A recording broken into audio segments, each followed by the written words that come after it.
तुलसीदास जी हनुमान चालीसा लिखते थे। लिखे पत्रों को रात में संभाल कर रख देते थे, सुबह उठकर देखते तो उनमें लिखा हुआ कोई मिटा जाता था।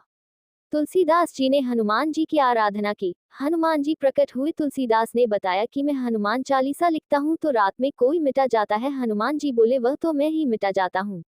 हनुमान जी ने कहा, अगर प्रशंसा ही लिखनी है तो मेरे प्रभु श्री राम की लिखो, मेरी नहीं। तुलसीदास जी को उस समय अयोध्या कांड का प्रथम दोहा सोच में आया, उसे उन्होंने हनुमान चालीसा के प्रारंभ में लिख दिया। श्री गुरु चरण सरोज रज निज मन मुकुरु सुधारी, वर्णु रघुबर बिमल जसु जो दायकु फलचारी। तो हनुमान जी बोले, मैं तो रघुवर नहीं हूँ। तुलसीदास जी ने कहा, आप और प्रभु श्री राम तो एक ही प्रसाद ग्रहण करने के उपरांत अवतरित हुए हैं, इसलिए आप भी रघुवर ही है।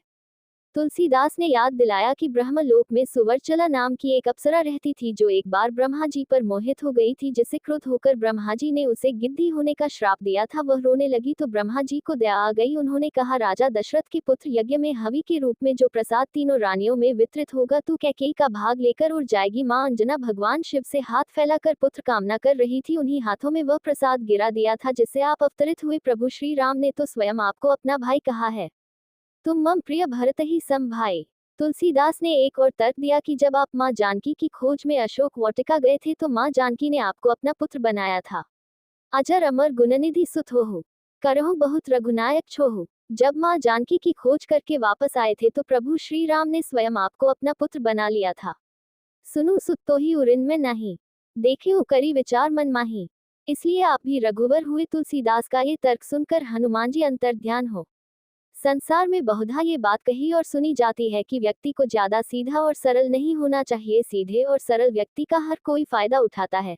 ये भी लोकोक्ति है कि टेढ़े वृक्ष को कोई हाथ भी नहीं लगाता, सीधा वृक्ष ही काटा जाता है। दरअसल टेढ़े लोगों से दुनिया दूर भागती है, वही सीधों को परेशान किया जाता है। तो क्या फिर सहजता और सरलता का त्याग कर टेढ़ा हुआ जाए? नहीं, कदापि नहीं। पर यह बात जरूर समझ लेना, दुनिया में जितना भी सृजन हुआ है वह टेढ़े लोगों से नहीं, सीधों से ही हुआ है। कोई सीधा पेड़ कटता है तो लकड़ी भी भवन निर्माण या भवन श्रृंगार में ही काम आती है। मंदिर में भी जिस शिला में से प्रभु का रूप प्रकट होता है वह टेढ़ी नहीं, कोई सीधी शिला ही होती है। जिस बांसुरी की मधुर स्वर को सुनकर हमें आनंद मिलता है वो भी किसी सीधे बांस के पेड़ से ही बनती है।